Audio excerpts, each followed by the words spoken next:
Hello friend, तो कैसे हैं आप। उम्मीद है कि आप सब बहुत ही अच्छे होंगे और अच्छे से अपना पढ़ाई लिखाई कर रहे होंगे।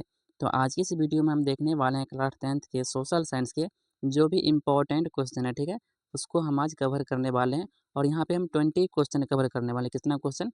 20 क्वेश्चन। और सारे क्या है, प्रीवियस ईयर क्वेश्चन है। आगे में ईयर भी लिखा हुआ होगा और 4 ऑप्शन भी आपके पास है। यहाँ पे 20 क्वेश्चन कराएंगे। यहाँ आप मॉक टेस्ट की तरह लगा सकते हैं। जैसे हम 20 क्वेश्चन कराएंगे, जो आपको पता होगा उसको आप टिक करके रखिएगा। और बाद में कितना आप सही करते हैं और कितना आप गलत करते हैं, कमेंट में हमको बता दीजिएगा, ठीक है। कमेंट कीजिएगा, हम आपका रिप्लाई भी देंगे कितना क्वेश्चन आपका सही है। तो ठीक है, ठीक है। तो कमेंट में बताइएगा, ठीक। और चैनल पे यदि आप नए हैं तो चैनल को सब्सक्राइब कर लीजिएगा और दोस्तों में वीडियो को शेयर भी कर दीजिएगा, ठीक है। आप चलते हैं क्वेश्चन की तरफ। तो हमारा यहाँ पे फर्स्ट नंबर का क्वेश्चन बोल रहा है, लापात्री और ले सिटोयन का अर्थ क्या है? 2015 में पूछा गया, ठीक है। तो भूमि और नागरिक है, उसके बाद मातृभूमि और नागरिक है, राजा और रानी है, देश और सेना है। तो यहाँ पे हम अकॉर्डिंग चले क्वेश्चन और किसके ऑप्शन के, तो हमारा आंसर यहाँ पे क्या हो जाएगा? B is the right answer. मातृभूमि और नागरिक इसका अर्थ होता है, ठीक है। तो अब हम चलते हैं क्वेश्चन नंबर सेकेंड पे। तो क्वेश्चन नंबर सेकेंड यहाँ पे बोल रहा है, 1815 में वियना कांग्रेस का मुख्य उद्देश्य क्या है? ठीक है, वियना कांग्रेस का मुख्य उद्देश्य 1815 में क्या था? 2016 में पूछा गया, देख सकते हैं। तो यहाँ बोल रहा है, यूरोप में गणतंत्र स्थापित करना, नेपोलियन के बाद यूरोप में राजतंत्र को पुनः स्थापित करना, जर्मनी का एकीकरण करना, औद्योगिक क्रांति फैलाना। तो 1815 में जो वियना कांग्रेस का मुख्य उद्देश्य क्या था? नेपोलियन बोनापार्ट के बाद फिर से यूरोप में क्या लाना था? राजतंत्र लाना था। राजतंत्र समझते होंगे, जैसे कि राजा के द्वारा चलाया जाता है, ठीक है। एक होता है राजतंत्र, एक होता है लोकतंत्र। राजतंत्र में क्या होता है? एक राजा के द्वारा क्या होता है? चलाया जाता है। और लोकतंत्र में लोग अपने मन से सरकार बनाते हैं, जिसको मन चाहे उसको बनाते हैं और वो उसके क्या करते हैं? उस पे शासन करते हैं। तो ये है राजतंत्र और लोकतंत्र में अंतर। तो वहाँ पे क्या करा था?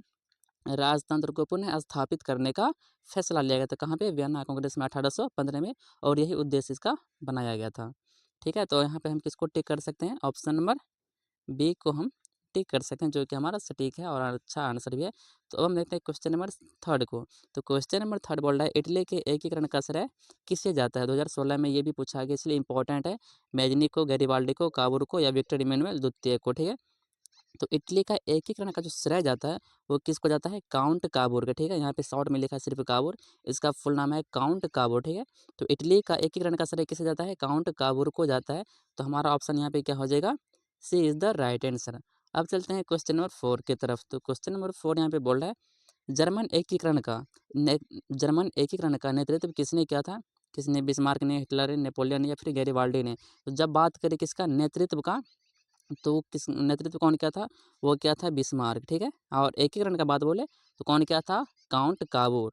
और जब बात बोले नेतृत्व का तो किसने किया था? बिस्मार्क ने किया था। ये भी क्वेश्चन क्या है? इंपॉर्टेंट है, ठीक है। तो इसको ध्यान में रखना, 2017 में पूछा भी गया है। अब हम चलते हैं क्वेश्चन नंबर 5 की तरफ। तो क्वेश्चन यहाँ पर 20 क्वेश्चन करने वाले इंपॉर्टेंट है, इसलिए वीडियो को शुरू से लेकर लास्ट तक वॉच कीजिएगा और चैनल को सब्सक्राइब भी कर लीजिएगा। तो 5 नंबर का क्वेश्चन बोल रहा है, युवा इटली का गठन जो है स्थापना कब किया गया था? ठीक है, सॉरी, किसने किया था? तो कौन किया था?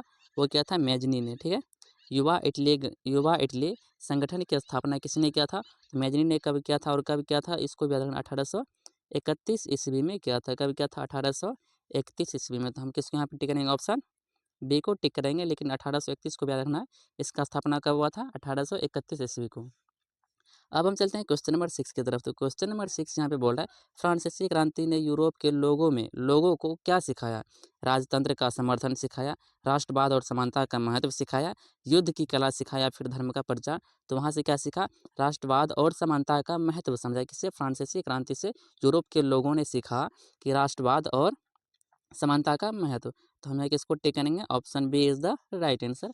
अब चलते हैं क्वेश्चन नंबर 7 की तरफ। तो क्वेश्चन नंबर 7 बोल रहा है, जॉल्वे राइन क्या था? ठीक है, तो बोल रहा है, एक राजनीतिक संगठन था, एक आर्थिक संघ था, एक धार्मिक संघ था या एक सैन्य संगठन था?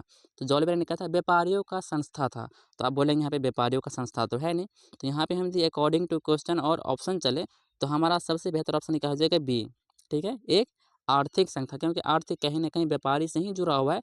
तो हम यहाँ पे किसको टिक करेंगे? बी को। यदि बाकी व्यापारियों का बोलता है संघ तो वहाँ पे आप व्यापारी को चूज कर सकते हैं, लेकिन वो यहाँ पे है नहीं, इसलिए हम किसको करेंगे चूज? ऑप्शन बी को, एक आर्थिक संघ, ठीक है। तो चलते हैं क्वेश्चन नंबर 8 की तरफ। तो क्वेश्चन नंबर 8 बोल रहा है, इटली के एकीकरण में गैरिबाल्डी का क्या भूमिका थी? ठीक है, उसमें बोल रहा है, राजतंत्र स्थापित करना।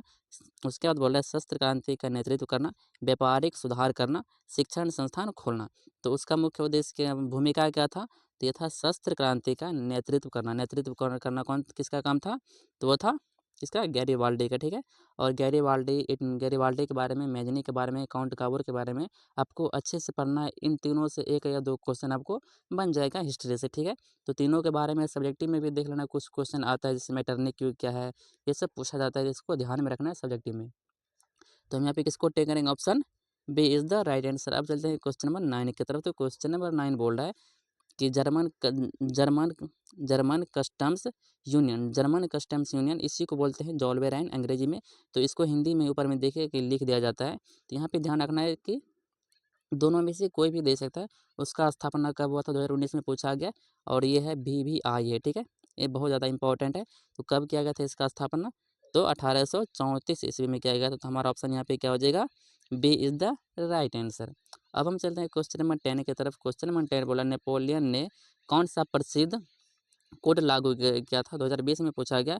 तो कौन सा कोड लागू किया गया था, तो सिविल कोड यानी कि नागरिक संहिता भी इसको बोल सकते हैं। यही कौन लागू किया था, नेपोलियन बोनापार्ट लागू किया था।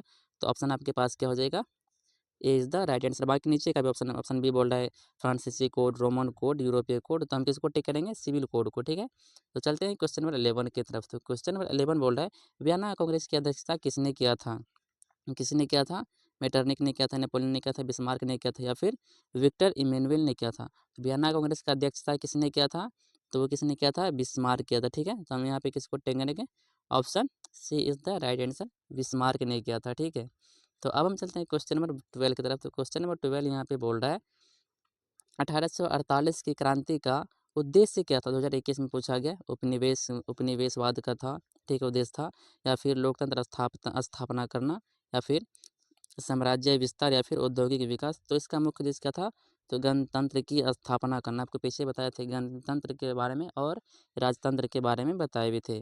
जो राजा के द्वारा शासन किया जाता है उसको बोलते हैं राजतंत्र, और लोगों के द्वारा जो नेता चुना जाता है और वो शासन करते हैं तो उसको बोलते हैं गणतंत्र, ठीक है।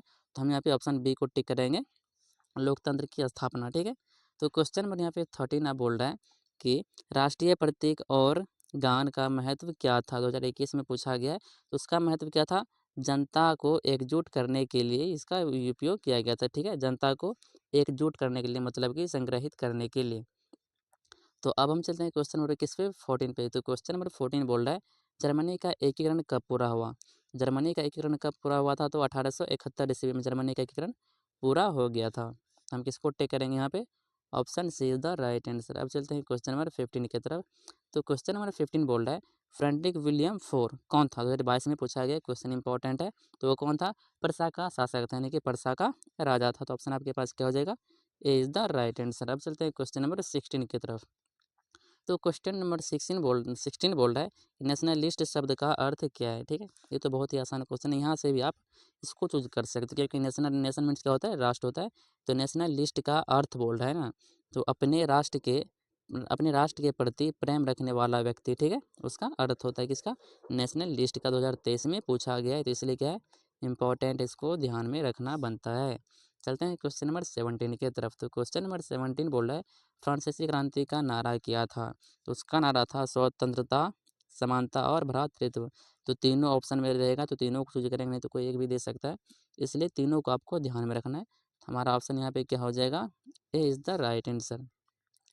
चलते हैं क्वेश्चन नंबर 18 की तरफ। तो क्वेश्चन नंबर 18 बोल रहा है नेपोलियन बोनापार्ट ने फ्रांसीसी क्रांति के विचारों को कैसे फैलाया था, तो युद्ध और विजय से, ठीक है। युद्ध बहुत क्या था, और युद्ध में अधिकतर वो क्या था, हरदम हमेशा क्या होता था, विजय होता था, ठीक है। हार मतलब बहुत ही कम युद्ध हार, जितना युद्ध मतलब उतना लड़ा, उसमें अधिकतर युद्ध क्या हुआ, जीता ही था, ठीक है। कौन, नेपोलियन बोनापार्ट। तो युद्ध युद्ध और विजय से क्या हुआ, फ्रांसीसी क्रांति के विचारों को फैलाया था, 2024 में पूछा गया था। तो हम यहाँ पे ऑप्शन किसको टिक करेंगे, A is the right answer. Question important, इसको ध्यान में रखना। क्वेश्चन नंबर 19 बोल रहा है कि यूरोप के किस देश में चार्टर ऑफ डिमांड पेश किया गया था, ठीक है।